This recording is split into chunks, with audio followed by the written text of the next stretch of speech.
if you really won the Nobel Prize or not. So I want you to give a warm welcome to somebody who's going to give us a between 4 and 6 minute speech today on who she is. She's introducing herself to the club. She's a brand new member. She just started coming to meetings a little over a month ago. So this takes courage. I want you to give her a warm welcome. Her name is Laurette Timms. Come on up, Laurette.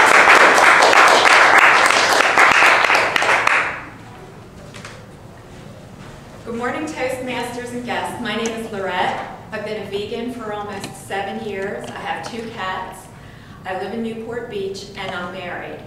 All right. A few nights ago, as I was tossing and turning, trying to figure out what I was going to say in my icebreaker speech, I decided to think about, well, what did I find most interesting about other people's speeches? And I thought, well, what I found was similar about us was that we were all vegan. But what I found most interesting is what makes us so diverse. And I thought it was important to shine a light on the fact that compassion for animals can come from anyone. So what I'd like to tell you about today is what makes me unique and how I became a vegetarian. I was born and raised in Philadelphia. I come from a law enforcement family. My father, my brother, and my grandfather were all in the police department. I'm biracial. My mother was white and Jewish and from England, and my father was black with a little bit of Native American mixed in there. I got a degree in computer science. I worked as a computer programmer for 16 years, and for the last 7 years, I've been working on a career change. I was also in the U.S. Army Reserve in the Civil Affairs Unit as an Army officer.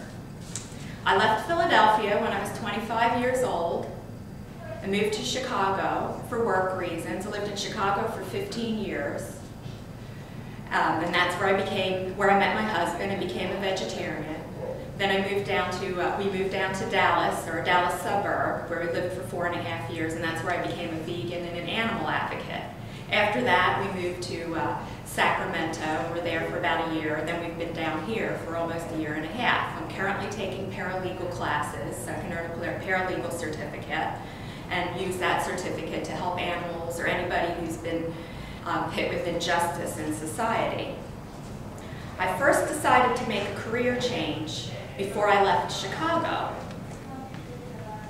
I had been a volunteer at an animal shelter, and I just loved working with the animals. So after my last IT consulting contract, I saw an ad in the paper for a veterinary assistant with on-the-job training. And I thought, well, perfect, I'll go work with the animals.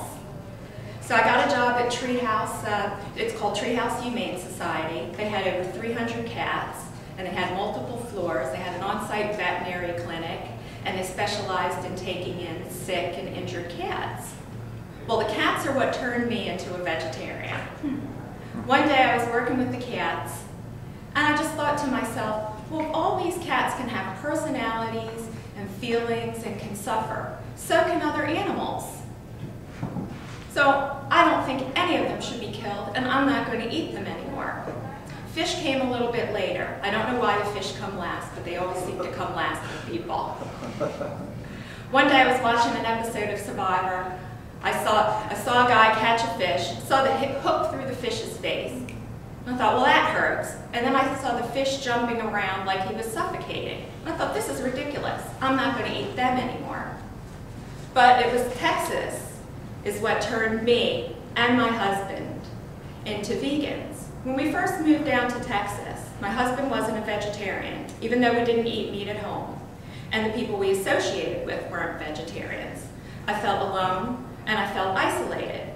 So I found a local vegetarian society to join, and I also found an animal rights group.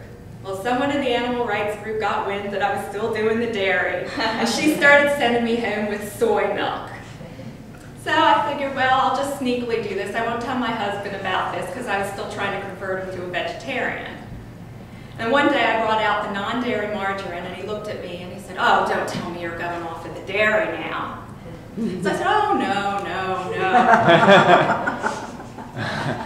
Well, as luck would have it, there was a lecture coming up at UT Denton, that's University of Texas in Denton, and it was a vegetarian lecture by Gary Urofsky, and he was doing a video presentation, and I convinced my husband to go to that presentation. I didn't know if that was going to work because I'd been working at him. But we came out of that presentation, and he looked at me, he says, well, I guess we have to throw out the milk and the cheese, and I'm becoming a vegetarian, or I'm becoming a vegan. And after I stopped crying, I was so happy that I wasn't stuck in this imbroglio, and that I didn't have to secretly think about divorcing this man. Another thing I did when I was in Texas is I thought, well, I'd like to go to vet tech school. So I got accepted to a vet tech school in Texas. Well, I found out about things that they did to farm animals, and I decided, well, I didn't want to be pursuing the education and fighting them about the farm animal issues, even though I know some have been able to do that with the schooling, so I let that go. I became a volunteer at a low-cost spay-neuter clinic. I got on the Parks and Recreation Board in the town that I lived in, and was hoping I could be an influence, maybe in getting a dog park or expanding the animal shelter. In addition to that, I joined a group called Texas Humane Legislative Network, and they worked on passing legislation in the state of Texas to help animals, and they were very effective. They had over 3,000 members. They lobbied the state legislature.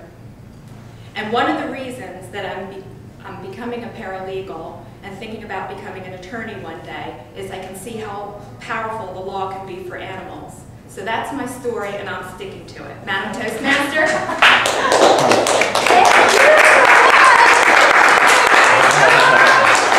Thank you, Laurette. That was fascinating. Wow.